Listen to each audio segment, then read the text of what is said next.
सास बनी बहू। ये कहानी है पल्लवी की। पल्लवी की सास उसे हमेशा सुनाती रहती थी, कभी किसी चीज की शिकायत तो कभी किसी चीज की। पल्लवी अपनी सास से आए दिन परेशान रहती थी। एक दिन पल्लवी अपने पति सूरज से बोलती है, अरे सूरज, तुम माँ जी को समझाते क्यों नहीं? हमेशा मुझे डांटती रहती हैं। कल दाल में नमक बिल्कुल ठीक था, फिर भी बोल रही थी कि नमक ज्यादा है, और जब कम डालती हूँ तो बोलती हैं कि फीकी है। अब तुम ही बताओ, मैं क्या करूँ? एक बार माँ को समझाते क्यों नहीं? देखो पल्लवी, ये तुम्हारा और माँ का मामला है।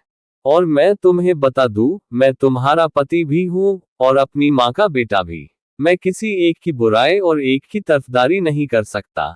और ये एक सास और बहू का झगड़ा है, भला इसे कोई तीसरा सुलझा ही नहीं सकता। अब आप दोनों ही जानो कि इसे कैसे सुलझाना है। इतना कह के सूरज वहां से चला जाता है। पल्लवी को समझ नहीं आ रहा था कि वो अपनी सास को कैसे समझाए। पल्लवी को अपनी सास से बहुत डर लगता था। एक दिन की बात है, पल्लवी किचन में खाना बना रही थी। तभी पल्लवी की दादी सास गांव से आती है। पल्लवी और उसकी दादी सास में बहुत पटता था, पर मजे की बात ये थी कि पल्लवी की सास सरस्वती खुद अपनी सास से डरती थी। पल्लवी देख के हैरान रह जाती है, जिससे सब डरते हैं वो खुद अपनी सास से डरती हैं। वो कहते हैं न, हर शेर का सवा शेर होता है। पल्लवी अपनी दादी सास से बोलती है, दादी माँ, बड़ा अच्छा लगा आपके आने से। आप रुकिए, मैं आपके लिए गर्मा गर्म चाय बना के लाती हूँ। अरे मेरी लाडो, मेरी गुड़िया, तू कहाँ चली? अरे यार, मेरे पास बैठ थोड़ा। चाय सरस्वती बना देगी। क्यों? सरस्वती चाय बना देगी ना। वो मेरी चाय में थोड़ी चीनी ज्यादा डाली हो, याद है ना? मैं चाय कैसे पीती हूँ।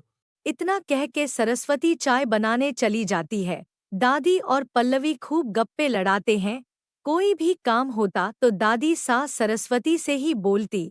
सबका खाना बनाना, घर का काम सब सरस्वती ही करती। पल्लवी के तो मौज ही मौज हो गए थे, लेकिन एक तरफ से पल्लवी को बुरा भी लगता था कि उसके रहते सरस्वती को इतना काम करना पड़ रहा है। एक दिन की बात है, सरस्वती सबके लिए खाना बना के टेबल पे लगा देती है। सब खाना खाने आते हैं।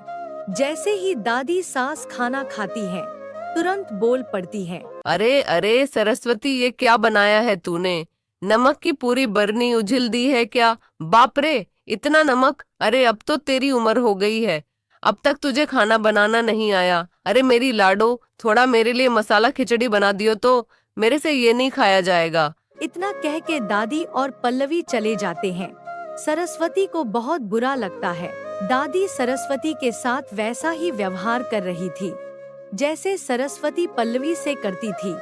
सरस्वती को बहुत पछतावा होता है और एक तरफ दादी पल्लवी को भी समझाती है।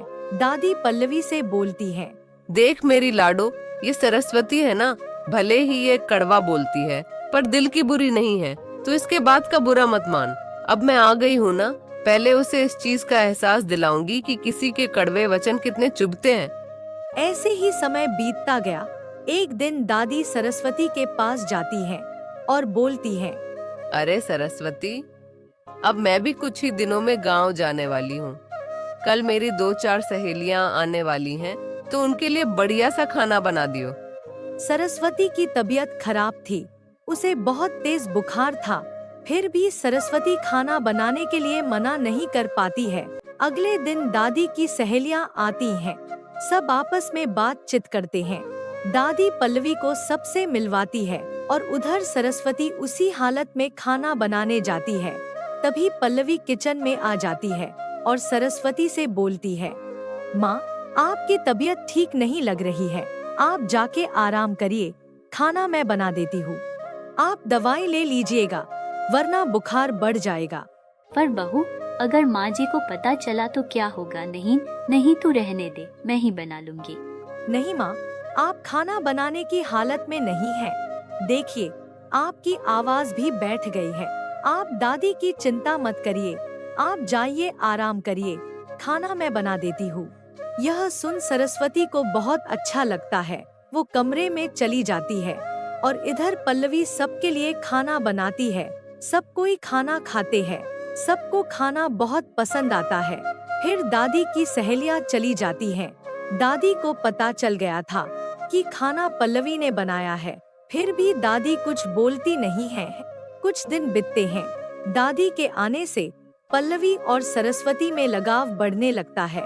सरस्वती को जब जरूरत होती तब पल्लवी उसकी मदद कर देती थी, और जब पल्लवी को जरूरत होती तब सरस्वती उसकी मदद कर देती थी। धीरे धीरे सरस्वती ने अपना व्यवहार भी बदल लिया था। ये देख दादी को बड़ी खुशी होती है। बहुत दिन हो गए थे। अब दादी वापस गांव जा रही थी। जाते जाते वो सरस्वती से बोलती हैं, अरे सरस्वती, वो मैंने तेरे साथ जैसा भी बर्ताव किया उसके लिए मुझे माफ कर दियो। वो तुझे बस समझाना था कि पल्लवी से तू जैसा बर्ताव करती है वो गलत है। अगर पल्लवी से कुछ गलती हो भी जाती है तो तू उसे अपनी बेटी समझ के माफ कर दे। धीरे धीरे वो सब सीख जाएगी। और हाँ सरस्वती और पल्लवी, तुम लोग को बता दूं, मैं यहाँ खुद से नहीं आई। मेरे सूरज डीकरा ने मुझे यहाँ बुलाया था। चलो चलती हूँ। सबको जान के हैरानी होती है कि इन सब के पीछे सूरज का हाथ था, लेकिन फिर सबको बहुत खुशी होती है कि बिना किसी की तरफदारी किए और बिना किसी की बुराई किए सूरज ने पल्लवी और सरस्वती को एक कर दिया। सब ठीक हो जाता है। अब सब खुशी खुशी रहने लगते हैं। नमस्कार मेरे प्यारे दोस्तों, अगर आपको ये कहानी पसंद आती है तो सब्सक्राइब करें हमारे और आपके प्यारे चैनल कार्टून सीरीज को। और हाँ, लाइक और कमेंट करना मत भूलिएगा।